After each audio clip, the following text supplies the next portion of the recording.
मुंबई महानगरपालिकेच्या निवडणुकीच्या तोंडावर निवडणूक प्रक्रियेत नव्या यंत्राचा समावेश केल्यामुळे राजकीय वातावरण चांगलंच तापलंय। निवडणूक आयोगाने पाडू नावाचं नवीन मशीन आणल्याची माहिती समोर आल्यानंतर राज ठाकरे यांनी यावर थेट सवाल उपस्थित केलेत। पाडू मशीन उद्यापासून सर्वत्र ठेवण्यात येणार असल्याचं सांगण्यात येत असताना या संदर्भात आधी कोणतीही अधिकृत माहिती का देण्यात आली नाही असा प्रश्न राज ठाकरे यांनी उपस्थित केलाय।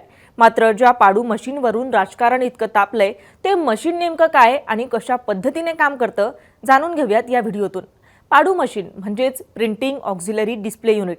मुंबई महापालिका निवडणुकीत भारत इलेक्ट्रिक लिमिटेड या कंपनीची M3A हे मतदान यंत्रे वापरण्यात येणार आहेत। या यंत्राद्वारे नोंदवलेल्या मतांची मतमोजणी कंट्रोल युनिटला बॅलेट युनिट जोडूनच करणं आवश्यक असणार आहे। जर कंट्रोल युनिटला बॅलेट युनिट जोडून मतमोजणी करताना तांत्रिक अडथळा येत असेल तर भारत इलेक्ट्रिक लिमिटेड या कंपनीने विकसित केलेल्या पाडू युनिटचा वापर करून मतमोजणी प्रक्रिया पार पाडण्यात येणार आहे। राज्य निवडणूक आयोगाच्या आदेशानंतर मुंबई महानगरपालिकेला आता 140 इतकी पाडू मशीन्स प्राप्त झालेले आहेत। मात्र आता हा वाद का पेटलाय तर EVM यंत्रणेशी संबंधित कोणताही बदल पारदर्शकपणे जाहीर व्हायला हवा होता। मात्र तसं न झाल्याने संशय व्यक्त केला जातोय।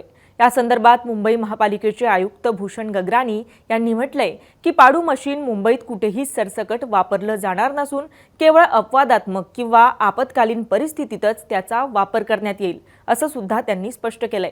EVM मशीन बंद पडल्यास किंवा तांत्रिक अडचण निर्माण झाल्यास बॅकअप म्हणून हे मशीन वापरलं जाणार असल्याचंही त्यांनी सांगितलंय। त्यामुळे निवडणूक प्रक्रियेत कोणताही बदल किंवा हस्तक्षेप होत नसल्याचा दावा प्रशासनाकडून करण्यात येतोय।